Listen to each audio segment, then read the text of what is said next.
Hello दोस्तों, स्वागत है आपका हमारे YouTube channel Saurabh study research में। आज का वीडियो में हम आपके लिए लेकर आए हैं पूर्णांक संख्याएं, सह अभाज्य संख्याएं, स्थानीय मान और वास्तविक मान। इस वीडियो के बाद आपको कहीं भी पूर्णांक जैसी संख्याएं देखने की जरूरत नहीं पड़ेगी, क्योंकि हम आपके लिए इस वीडियो में इतने अच्छे तरीके से समझा देंगे, आपको कहीं भी इसके बाद की संख्याएं देखने की जरूरत नहीं पड़ेगी।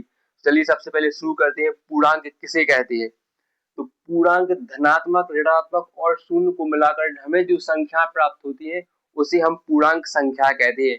तो आपको सबसे पहले देखना है, क्या देखना है?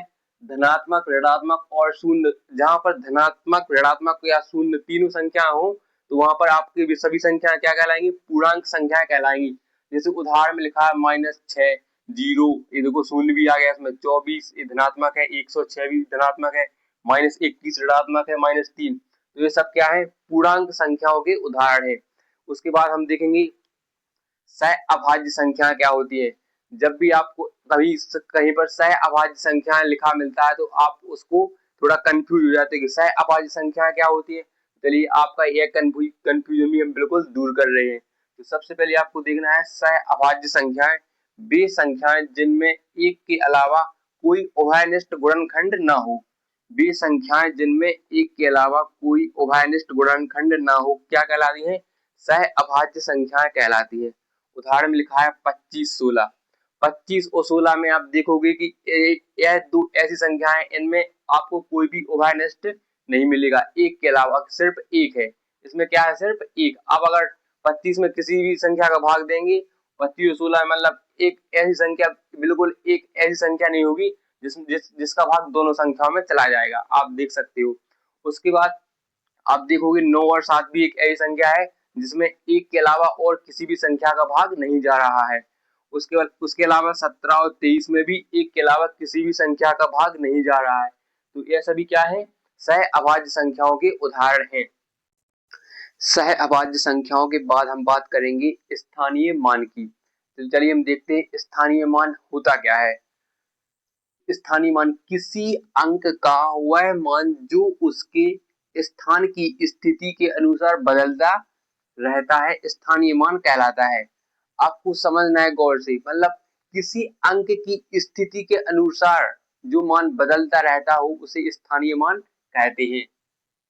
देखो सबसे पहले आपको क्या देखना है? 2354 में आपको सभी अंकों के स्थानीय मानों को देखना है कि 2354 में 2 का स्थानीय मान क्या है, 3 का स्थानीय मान क्या है, 5 का स्थानीय मान क्या है। तो सबसे पहले आप देखोगे 2 का स्थानीय मान क्या होगा।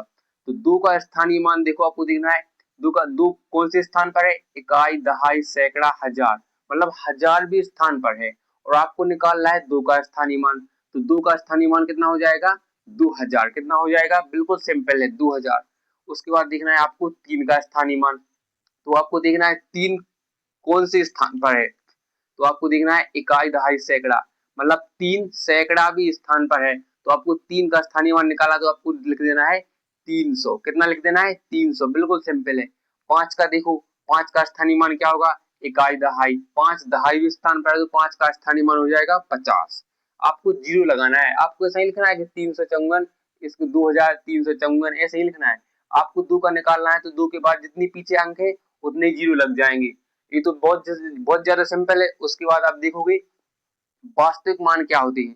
तो वास्तविक मान होता है स्थानीय मान का थोड़ा अपोजिट होता है, पूरा उल्टा होता है। वास्तविक मान में किसी भी अंक का उसके स्थान की स्थिति के अनुसार मान नहीं बदलता है। वास्तविक मान में वही सेम रहता है जो अंक का मान हो। तो आप देखोगे किसी अंक का वह मान जो कभी नहीं बदलता वास्तविक मान कहलाता है। जैसे आप उदाहरण में देखोगे 3647 में 4 का वास्तविक मान 4 ही रहेगा। देखो आप देखोगे इसे 4 का वास्तविक मान क्या रहेगा? 4 ही रहेगा। आपको 4 में इसमें 40 करने की जरूरत नहीं है, नहीं तो वो क्या हो जाएगा आपका? वो आपका स्थानीय मान निकल आएगा। तो आपको निकालना है वास्तविक मान। तो मतलब 4 का वास्तविक मान कितना रहेगा? 4 ही रहेगा। और आप देखो उसके बाद 6 का वास्तविक मान क्या होगा? तो 6 का वास्तविक मान भी 6 ही रहेगा, क्योंकि उसकी परिभाषा में दिया गया है कि इस वास्तविक मान कभी बदलते नहीं है। वास्तविक संख्याओं में स्थानीय मान बदलते नहीं है, क्योंकि मतलब जितना मान उस अंक का रहता है उतना ही मान वास्तविक मान होता है। ये आपको बिल्कुल समझ जाना है। वीडियो अच्छा लगा हो तो चैनल को सब्सक्राइब कर लेना।